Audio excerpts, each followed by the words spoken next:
Мы, кстати говоря, готовы были бы предложить и американским нашим партнерам, когда я партнеры говорю, имею в виду не только административные, правительственные структуры, но и компании, если бы они проявили интерес к совместной работе. У нас, безусловно, I'd like to buy minerals on Russian land too, if we can. The rare earth, they have very good rare earth also. They both do, I would say that, and oil and gas. Hubungan Amerika Serikat dan Rusia tampaknya semakin mesra. Bagaimana tidak, kedua negara tersebut saling membuka kesempatan menjalin kesepakatan dan kerjasama. Bertemunya delegasi AS Rusia di Riyadh, Arab Saudi, juga membuktikan hubungan mereka semakin intens.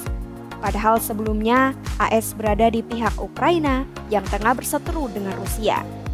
Meningkatnya hubungan AS Rusia terjadi setelah Donald Trump menjabat sebagai presiden di periode kedua. Seperti apa kemajuan hubungan AS Rusia? Simak selengkapnya dalam video berikut.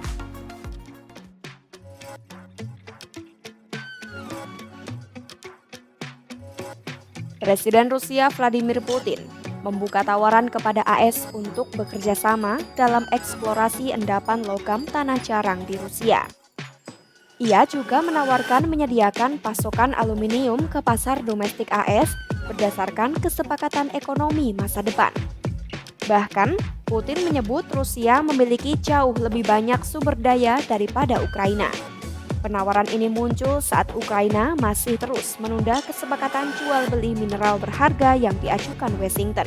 Мы, кстати говоря, готовы были бы предложить и американским нашим партнерам, когда я партнеры говорю, имею в виду не только административные, правительственные структуры, но и компании, если бы они проявили интерес к совместной работе.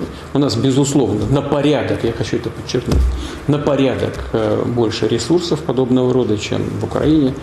Sebelum Putin menawarkan kerjasama, Trump mengatakan transaksi pembangunan ekonomi utama dengan Rusia akan berlangsung.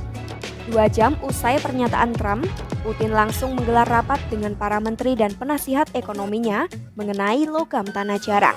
Kremlin bilang Rusia punya banyak endapan logam tanah jarang yang dibutuhkan AS. Juru bicara Kremlin, Dmitry Peskov, menuturkan Rusia memiliki rencana sendiri untuk mengembangkan sumber daya strategis tersebut. Menurut Peskov, banyak hal yang harus diurus untuk menormalisasi hubungan Moskwa dan Washington sebelum mencapai kesepakatan ekonomi. Putin pun menegaskan Rusia siap membuat kesepakatan tanah jarang dengan AS di waktu yang tepat. Penawaran Rusia disambut baik oleh Trump.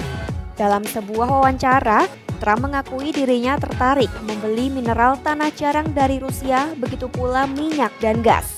Trump menilai kerjasama tersebut akan bagus untuk AS dan Rusia karena mineral tanah jarang dianggap sangat berharga. I didn't discuss it, no. I'd like to buy minerals on Russian land too, if we can. The rare earth, they have very good rare earth also. They both do, I would say that, and oil and gas. Look, it's a great thing if we sell this. It's great for Russia too, because we can do deals there. They have very valuable land that isn't utilized. So something like that could take place, yeah.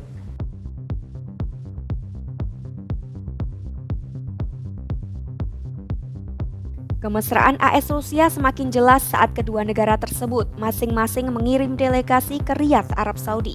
Pertemuan yang berlangsung di Istana di Riyadh ini menjadi pertemuan pertama antara pejabat tinggi Rusia dan AS sejak perang di Ukraina pecah pada Februari 2022. Media Rusia dan AS melaporkan pertemuan itu bertujuan untuk mengatasi konflik di Ukraina. Delegasi Rusia dipimpin oleh Menteri Luar Negeri Sergei Lavrov, Ajudan Presiden Rusia Yuri Usakov, dan Kepala Dana Investasi Langsung Rusia Kirill Dmitriev.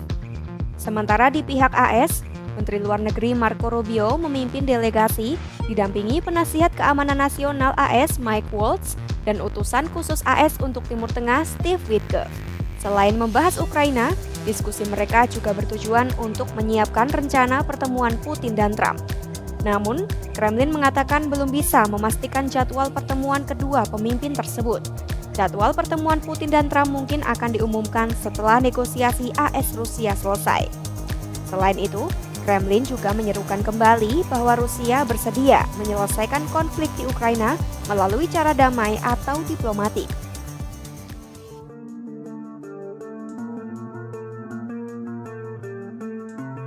Untuk pertama kalinya sejak perang di Ukraina pecah, AS menolak resolusi DKPBB yang menyalahkan Rusia atas invasi ke Ukraina. AS yang sebelumnya di pihak Ukraina, sekarang justru membela Rusia.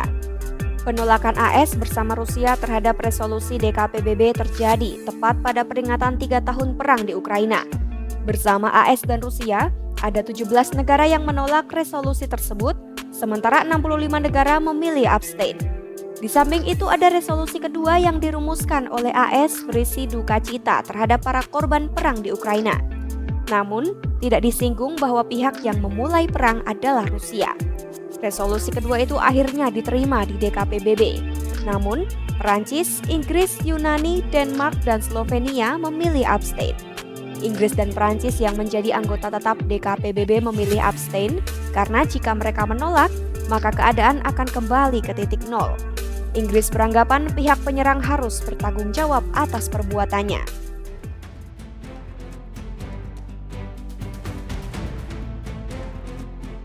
Terbaru, pejabat AS dan Rusia akan bertemu pada Kamis 27 Februari 2025 di Istanbul, Turki. Menurut Rusia, Sergei Lavrov menyebut pertemuan itu digelar untuk menyelesaikan masalah yang menghambat misi diplomatik mereka. AS Rusia akan membahas pemulihan staf kedutaan di masing-masing negara. Selama bertahun-tahun, kedutaan besar AS di Moskwa dan kedutaan besar Rusia di Washington mengalami pengusiran diplomat dan pembatasan operasi. Kedua kedutaan itu juga sering menjadi sasaran protes. Meski staf terbatas, kini kedua kedutaan tersebut telah beroperasi kembali.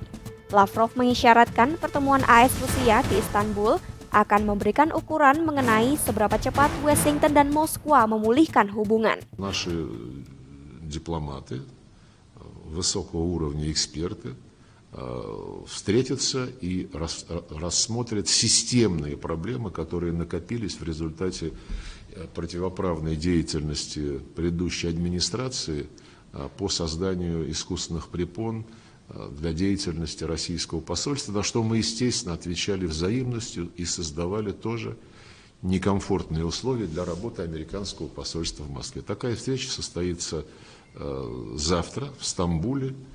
Я думаю, что по ее итогам будет понятно, насколько мы можем двигаться быстро и эффективно. AS dan Rusia tampak saling tertarik menjalin kerjasama untuk memulihkan hubungan. Bahkan di depan PBB, AS terang-terangan membela Rusia atas konflik yang berkecamuk di Ukraina. Apakah seterusnya AS akan berpihak kepada Rusia? Ikuti terus perkembangan konflik Rusia-Ukraina dan berita-berita lainnya hanya di YouTube Kompas.com.